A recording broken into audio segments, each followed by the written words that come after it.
man and horse have had a relationship for millennia. For almost as long, there has been a requirement for saddlery. We're in Saddlers Hall, which is the hall of the London Livery Company, the worshipful company of saddlers. We have very close links with them. Their history dates back to the 1100s. They received their first royal charter in 1363 from Edward III. And since then, they've supported us as a society when we were formed. And we work closely on the City and Guilds skill assessments and also the apprenticeship scheme. The society was formed in 1966 by a group of master saddlers who wanted to keep alive and promote their traditional saddlery skills and to work together to strengthen their trade.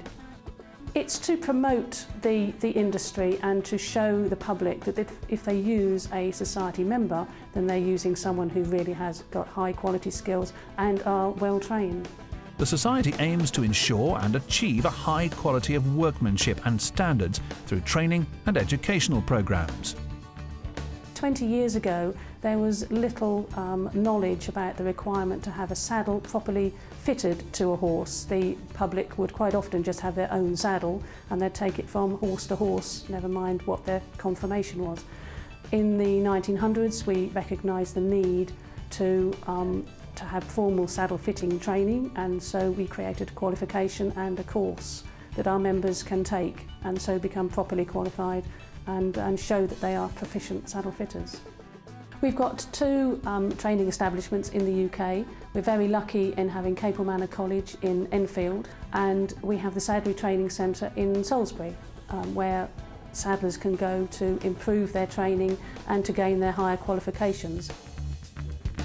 It's quite a modern building. We have the workshops upstairs where it's very light, nice open plan area, and then in the downstairs we're here in the storeroom. So all the stores and the office and everything down here works really well. Obviously it's a small industry and we're a very small training centre, and we take 6 to 8 people on a course. We have everything that you could possibly need to make saddles, bridles, harness, all the tools, equipment, materials, everything is here. We have people here on courses from all over the world. We've got the tradition, the history, the qualification structure particularly, so that they can prove their skills. And it seems that when they go back, it means something. The fact that they've trained and qualified in the UK. Something we're very proud of and keen to maintain and promote. I think at the forefront of our minds whenever we're making or designing anything, it's the welfare of the horse and the comfort and safety aspect for the rider too. You know, in every aspect, you know, whether it's selecting a piece of leather, the fittings, what weight thread you're going to stitch something together, it's always, that's at the front of our minds all the time. Is it going to stand up to the stresses and strains and be safe and comfortable? The Society's promoting of horse welfare through its education and training isn't constrained to the UK.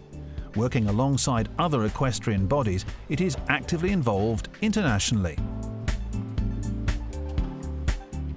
Some of our members will work with World Horse Welfare, which is an equestrian charity, and they travel out to developing countries and they help the locals who quite often the horse is their only means of living, and they've got very little understanding of the damage that ill-fitting harnesses can do. And so our members go out and they help them source locally the equipment they need to actually make well-fitting harnesses, and they teach them how to make it. And the locals then find obviously that their horse is more comfortable and they get better productivity from it. So it's a win-win situation for everybody. We're here to train up guys in saddlery, doing minor repairs and making up bridles and teaching them how to fit saddles to the horses here. It's for the welfare of the horse really. It's making sure that the saddlery fits correctly. Well, hopefully that they will pass on their knowledge and skills to other people in the area, which would be a really good thing. The benefits of the Society's work are far-reaching, from increasing farmers' productivity in places like Cambodia to the very top level of equestrian sport. Well, a horse with well-made, well-fitting tack is going to be happy and therefore is going to be more successful. It's going to be more comfortable, and if a horse is comfortable, it should give it the edge over their competitors. If it's got a tight saddle, if it's got a too wide a saddle that's pushing down on its loins, our saddle fitters and our saddlers can make sure that those saddles are fitted to the very best of their ability, and the horse doesn't even know maybe the saddle is on its back perhaps, and then it's going to move much more freely, and it could mean the difference between third and second or second and first. Although steeped in tradition and actively promoting and training in the traditional methods, the Society is aware that it must continue to strive forward and adapt to remain successful. The aims are very much in maintaining our traditional skills, but embracing all things new as well. We like to think we are a forward-thinking society. We'd like to try to set up equine teams with the riding public, seeing everybody who works with their horse as actually working together as opposed to against each other. And so we're running courses which we invite physiotherapists to come along to, and vets, the back specialists, to show them what we're talking about, how a saddle fits, when they should be calling in a qualified fitter. And I think the more that we can work together on that, then better for the horse and the welfare and the public.